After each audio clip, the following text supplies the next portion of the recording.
دار العمل نہیں ہے. اگر وہاں بھی محنت کر کے پھل کھانا پڑ گیا, اگر وہاں بھی محنت کر کے کھانا کھانا پڑا, اگر وہاں بھی محنت کر کے بھوک مٹانی پڑی, اگر وہاں بھی محنت کر کے پیاس کو بجھانا پڑا, تو اس دنیا اور اس دنیا میں کیا فرق ہے؟ اللہ سبحانہ و تعالیٰ فرماتے ہیں وَلَكُمْ فِيهَا مَا تَشْتَهِي أَنفُسُكُمْ وَلَكُمْ فِيهَا مَا تَدَّعُونَ. اس دنیا کے اندر ہر وہ چیز وجود میں آ جائے گی جس کی تم خواہش کرو گے, جس کی تم تمنا کرو. اس دنیا میں اور آخرت کی دنیا میں یہ فرق ہے کہ وہاں عمل نہیں ہے, وہاں کوئی کام نہیں کرنا پڑے گا,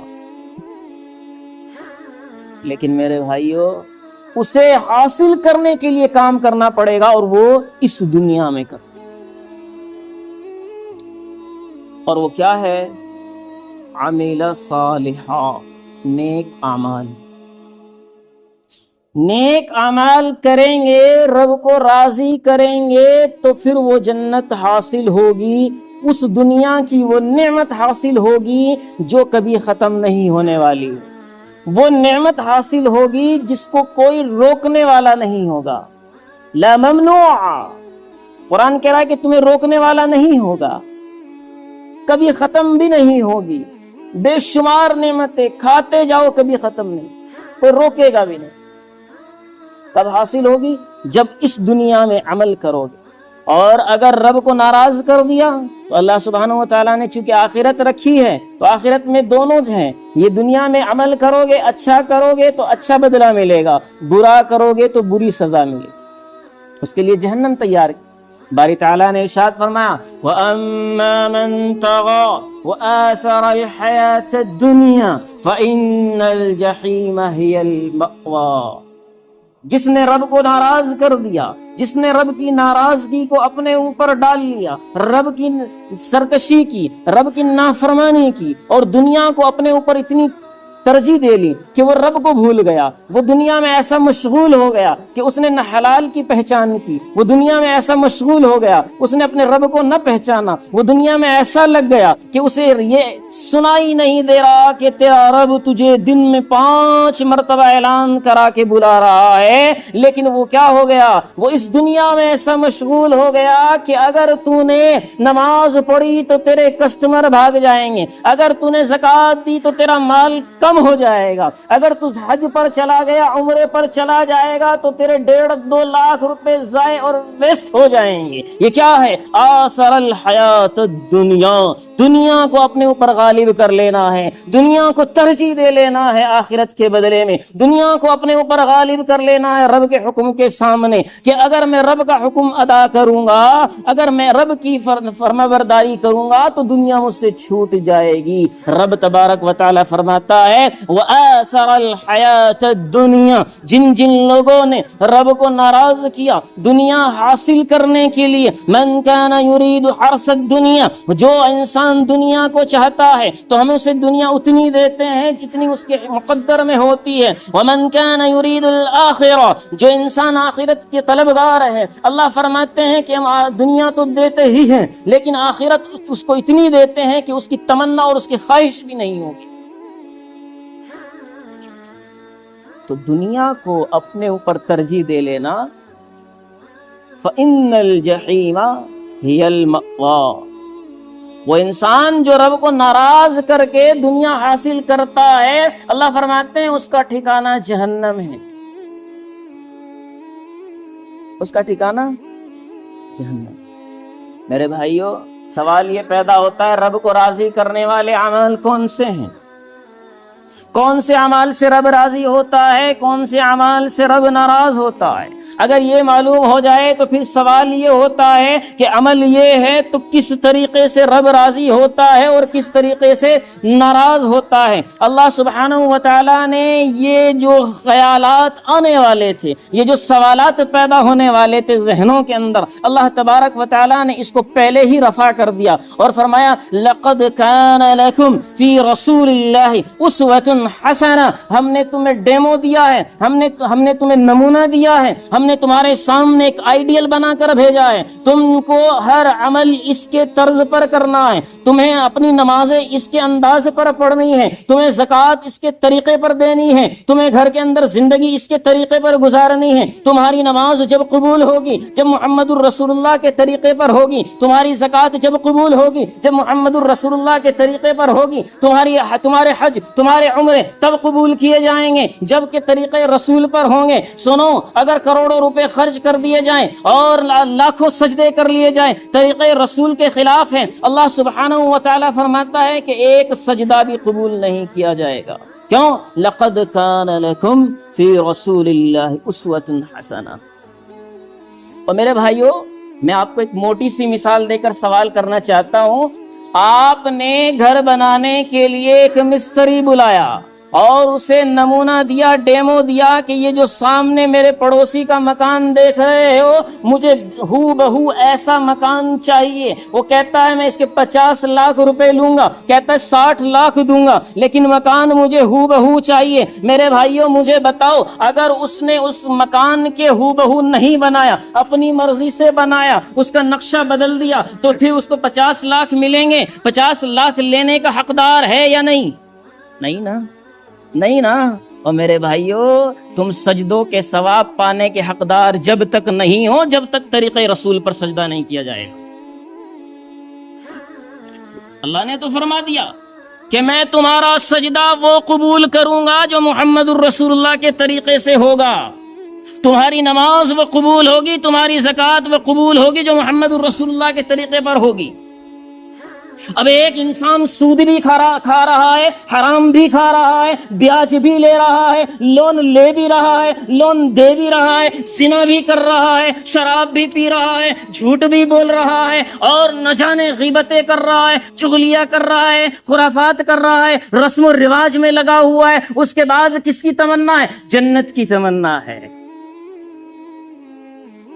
میں آپ سے ایک موٹا سا سوال کر لوں، آپ کا ضمیر گواہی دے اس بات کو، مجھے آپ بتائیں، آپ بھی سجدے کر رہے ہیں، میں بھی سجدہ کر رہا ہوں، محمد رسول اللہ بھی سجدہ کر رہے تھے،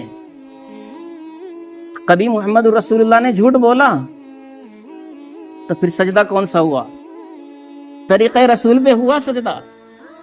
محمد الرسول اللہ نے نعوذ باللہ ثم نعوذ باللہ کبھی سود کھایا، لون لیا، اور میں لے بھی رہا ہوں، میں سود کھا بھی رہا ہوں، سود دلوا بھی رہا ہوں، بیاج لے بھی رہا ہوں، بیاج دلوا بھی رہا ہوں، اور پھر سجدے کر رہا ہوں، اور پھر چاہتا ہوں کہ جنت کا ٹھیکیدار بن جاؤں؟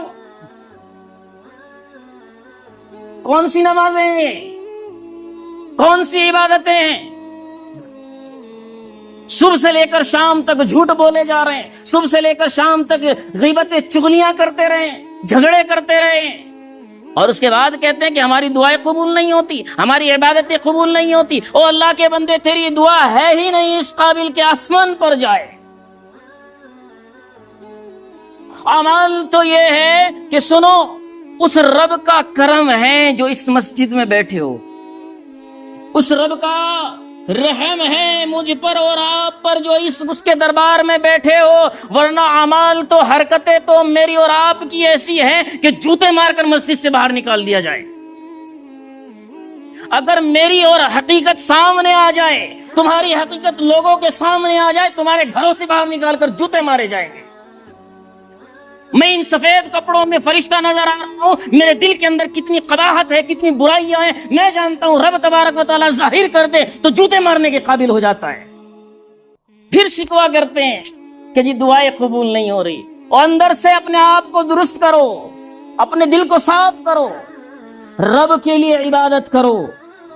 میرے بھائیوں، میں عرض یہ کرنے چلا کہ اعمال صالحہ کرو، اس اعمال صالحہ کے بدلے میں اللہ نے جنت رکھی ہے۔ جنت کون سی دنیا ہے؟ میں نے شروع میں عرض کیا کہ وہ دنیا ہے جہاں تمہیں کوئی بھی چیز حاصل کرنے کے لیے عمل کی ضرورت نہیں ہے، کیونکہ عمل کی دنیا یہ ہے، وہ جزا کی دنیا ہے، وہ بدلے کی دنیا ہے۔ اچھا عمل کر کے جاؤ گے وہاں نیکی ملے گی، وہاں اس کا اجر ملے گا، برے عمل کر کے جاؤ گے تو وہاں سزا ملے گی۔ اب سنو، ہم گناہوں میں کن چیزوں سے زیادہ ملوث ہوتے ہیں؟ کون سی چیز ہمارے گھروں میں، ہمارے دلوں کے اندر راج کر رہی ہے جس کی وجہ سے ہم برے اعمال کی طرف جا رہے ہیں؟ باری تعالیٰ نے فرمایا وَاعْلَمُوا أَنَّمَا أَمْوَالُكُمْ وَأَوْلَادُكُمْ فِتْنَةٌ۔ مسجد کے اندر ایک انسان مجھے ایسا نظر آ جائے، ایسا انسان کھڑا ہو کر دعویٰ کر دے کہ میرے دل کے اندر نہیں ہے، میں خدائے وحدہ لا شریک کی قسم کھا کر کہہ سکتا ہوں میں آج سے اپنے ممبر رسول سے خطابت کرنی چھوڑ دوں گا۔ ایک انسان دعویٰ کر دے اس بات کا، باری تعالیٰ فرماتا ہے سنو لوگو، وَاعْلَمُوا، سنو، دماغ کے پرخچے کھول کر سنو، دلوں کے دریچے کھول کر سنو، انما اموالکم واولادکم فتنہ، تمہارا مال، تمہاری اولاد تمہارے لیے فتنہ ہے، آزمائش ہے۔ ہم نے تمہیں مال دے کر، تمہیں اولاد دے کر آزمانا چاہا ہے کہ تم مال سے رب کو راضی کرتے ہو یا مال سے عیاشیاں کرتے ہو، مال سے شراب پیتے ہو، جوے اور سٹے کھیلتے ہو، لوگوں کو سود دیتے ہو، بیاج دیتے ہو، کہ رب کو راضی کرنے کے لیے مسجدیں آباد کرتے ہو، لوگوں کی خدمت کرتے ہو، غریبوں کو دیتے ہو یا عیاشیوں میں اڑا دیتے ہو۔ وَاعْلَمُوا أَنَّمَا أَمْوَالُكُمْ، میں دیکھنا چاہتا ہوں تم میں کون ہے جو اپنے مال کو پاک کر کے رب کو راضی کر لے، دیکھنا چاہتا ہوں۔ ہے کوئی ایسا انسان جو مال کا طلبگار نہ ہو؟ اگر 110 سال کی عمر کا یہاں بیٹھا ہے، اس کی آرزو بھی یہ ہے کہ مجھے کہیں سے لاٹری لگ جائے، جبکہ اسے قبرستان کا پتہ ہے، روزانہ قبرستان سے مس کال آ رہی ہے، اس کے باوجود تمنا کیا ہے جی؟ کہیں سے لاٹری لگ جائے، میرے بچوں کا بھلا ہو جائے۔ مال کی محبت یہ فطری ہے، یہ انسان کی فطرت میں ہے۔ دوسری، اموالکم و اولادکم، تمہاری اولاد۔ میرے عزیز ساتھیو، یہ اولاد تمہیں اس لیے دی گئی ہے تاکہ تم ان کی تربیت کرو، تاکہ یہ دین کے شیدائی بنے، دین کے فدائی بنے، دین کے علمبردار بنے، دین کو بلند کرنے کے لیے اپنے سروں کو قلم کرا دے، تاکہ یہ اولاد تمہیں اس لیے دی گئی ہے تاکہ تمہاری جنت کا ذریعہ بن جائے، یہ اولاد تمہیں اس لیے دی گئی ہے تاکہ تمہاری آخرت کو صحیح کرنے کا ذریعہ بن جائے۔ سنو، اگر تم نے اپنی اولاد کی خواہشات میں، اپنی اولاد کی محبت میں، گناہوں میں ملوث ہو گئے ہیں تو تمہاری یہی اولاد تمہیں جہنم میں لے کر جائے گی۔ نہیں سمجھ رہے ہیں کہ موٹا جملہ کہہ دیا، آ جائے گا سمجھ میں۔ کیا کہتے ہیں کہ جی اولاد جہنم میں کیوں لے کر جائے گی؟ ہمارے اعمال ہمارے ساتھ، اولاد کے اعمال اولاد کے ساتھ، یہی ہے نا؟ حضور اکرم صلی اللہ علیہ وسلم نے ارشاد فرمایا، میں نے شروع میں یہ حدیث آپ کے سامنے پڑھی، فرمایا اذا مات الانسان انقطع عنہ عمله، کہ جب انسان مر جاتا ہے، جب انسان اس دنیا سے چلا جاتا ہے تو اس کے سارے اعمال ختم ہو جاتے ہیں، نہ اس کا کوئی ثواب رہتا ہے نہ عذاب رہتا ہے، الا من ثلاثہ، لیکن 3 چیزیں ہیں۔ اے لوگو، 3 چیزیں ہیں، اگر دنیا سے کر کے جاؤ گے مرنے کے بعد بھی اس کا بدلہ ملتا رہتا ہے۔ حضور اکرم صلی اللہ علیہ وسلم فرماتے ہیں الا من ثلاثہ، اول کیا ہے کہ 3 چیزوں میں سے او صدقۃ جاریہ، ایک صدقہ جاریہ ہے۔ صدقہ جاریہ کیا ہے؟ مثلا تم نے مسجد میں محراب بنوا دیا ہے، تم نے مسجد میں فرش لگا دیا ہے، تم نے مسجد میں پنکھا لگا دیا ہے، تم نے مسجد میں صف بچھا دی ہے۔ اب جتنے لوگ اس سے فائدہ اٹھا رہے ہیں، جب تک فائدہ اٹھاتے رہیں گے، جب تک اس صف پر سجدہ کرتے رہیں گے، جب تک اس ٹینک سے پانی لے کر وضو کرتے رہیں گے، گے, غسل کرتے رہیں گے, عبادتیں کرتے رہیں گے, نیک اعمال کرتے رہیں گے, تمہاری قبر کے اندر اس کا ثواب پہنچتا رہے گا. تم نے کسی غریب کے لیے کوئی گھر بنوا دیا ہے, وہ غریب جب تک اس گھر میں رہے گا تمہاری قبر کے اندر اس کی راحت اور سکون اور آرام ملتا رہے گا. تم نے کسی یتیم کے سر پر ہاتھ رکھ دیا ہے, تمہارے اس ہاتھ رکھنے سے وہ یتیم بحال ہو گیا ہے, خوشحال ہو گیا ہے. وہ یتیم جب تک اس زمین پر زندہ رہے گا, نیک اعمال کرتا رہے گا, تمہاری قبر کے اندر اس کا ثواب پہنچتا رہے گا. او صدقۃ جاریہ, یہ ہے صدقہ جاریہ, یہ ہے وہ عمل جس کے ذریعے مرنے کے بعد بھی ریگولر مسلسل ثواب ملتا رہتا ہے. ایسا ہے کوئی عمل؟ ہر آدمی یہ چاہتا ہے کہ میں ایسا کوئی کاروبار کروں, ایک بار انویسٹ کر دوں, ایک بار پیسہ لگا دوں, پھر بیٹھ کر مجھے کیا ہوتا رہے, پروفٹ ملتا رہے, ہے جی, نفع ملتا رہے. ہر انسان یہ چاہتا ہے. میں آج آپ کو آخرت کا سب سے بڑا بزنس بتانے چلا ہوں. ایک بار کرنا ہوگا, ایک بار یہ انویسٹمنٹ کرنی ہوگی, ایک بار خرچ کرنا ہوگا. وہ کیا ہے؟ چاہے تم کسی غریب کے سر پر ہاتھ رکھ دو, کسی یتیم کے سر پر ہاتھ رکھ دو, کسی غریب کی چھت گرنے لگ رہی چھت لگوا دو. او جاؤ ہاسپٹلس میں, تمہیں ہزار نہیں لاکھوں ایسے لوگ ملیں گے جو اپنی دوائیوں کے لیے ترستے ترستے مر جاتے ہیں. صدقۃ جاریہ. میرے اور آپ کے سردار جناب محمد الرسول اللہ نے فرمایا کہ یہ صدقہ جاریہ ہے, مرنے کے بعد اس کا ثواب ملتا رہتا ہے. نمبر 2, او علم ينتفع به, ایسا علم, ایسی علم کی کوئی بات, ایسی دین کی کوئی بات دنیا میں چھوڑ کر جا رہے ہو جس کے ذریعے لوگ فائدہ اٹھاتے رہیں گے. جب تک اس علم سے آپ نے کوئی کتاب لکھ دی ہے, نماز کی کتاب لکھ دی, روزے کی کتاب لکھ دی, کلمے کی کتاب لکھ دی, لوگوں کی بھلائی کے لیے کوئی کتاب لکھ دی ہے, یا کسی کو حافظ بنا دیا, کسی کو قاری بنا دیا, کسی کو کلمہ سکھا دیا, جب تک وہ اس کلمے پر رہے گا, اس کتاب پر عمل کرتا رہے گا, اس تمہارے بتائے ہوئے علم پر عمل کرتا رہے گا, تمہاری قبر کے اندر اس کا ثواب, بولو بھائی, ملتا رہے گا. او علم ينتفع به, یہ حدیث رسول سنا رہا ہوں, محمد الرسول اللہ کے الفاظ سنا رہا ہوں, یہ میرے الفاظ نہیں ہیں. رواہ مسلم ہے, مسلم شریف ہے, صحاح ستہ کی معتبر ترین کتاب ہے, اس کی حدیث ہے, اور راوی حضرت ابو ہریرہ ہے. فرماتے ہیں کہ میرے آقا نے فرمایا ہے, اذا مات الانسان انقطع عنہ عملہ, کہ جب انسان مر جائے اس کے اعمال ختم ہو جاتے ہیں, الا من ثلاثہ, 3 چیزوں کے علاوہ, 3 چیزوں کے علاوہ, او صدقۃ جاریہ, او علم ينتفع به. تیسری چیز جو میرے کلام کا موضوع ہے, پوری تقریر کا نچوڑ لب لباب ہے, وہ کیا ہے؟ اس حدیث کا آخری جز ہے. حضور اکرم نے فرمایا, او ولد صالح یدعو لہ, نیک اولاد چھوڑ کر گئے, اگر وہ دنیا میں تمہارے لیے دعا کریں گے تو تمہیں اس کا ثواب ملتا رہے گا. اور میرے بھائیوں, میں آپ کو ایک عجیب بات بتانے چلا ہوں. یہ بچے کا اور باپ کا اللہ کے یہاں جو اکاؤنٹ کھلتا ہے نا, جو کھاتا کھلتا ہے, وہ جوائنٹ کھلتا ہے. دیکھو, بچہ جب کوئی نیک عمل کرے گا اس کو نیت کرنے کی ضرورت نہیں, پروردگار میں نے 100 روپے اپنے باپ کے لیے دیے ہیں, میرے باپ کو اس کا ثواب پہنچا, اسے اس کی نیت کرنے کی ضرورت نہیں ہے. دنیا میں کتنے رشتہ دار ہو, دنیا میں بغیر رشتہ دار ہو, کسی کے لیے بھی جو دنیا سے چلا جائے اس کو ثواب پہنچانے کے لیے نیت کرنا ضروری ہے. میرا دادا مر گیا, دادا کے لیے نیت کرنی پڑے گی تو دادا کو ثواب پہنچے گا. دوست مر گیا, دوست کے لیے نیت کرنی پڑے گی. باپ اور ماں ایسے ہیں کہ تم نیت کرو یا نہ کرو, پروردگار عالم اس کی قبر تک اس کا ثواب پہنچاتا رہتا ہے,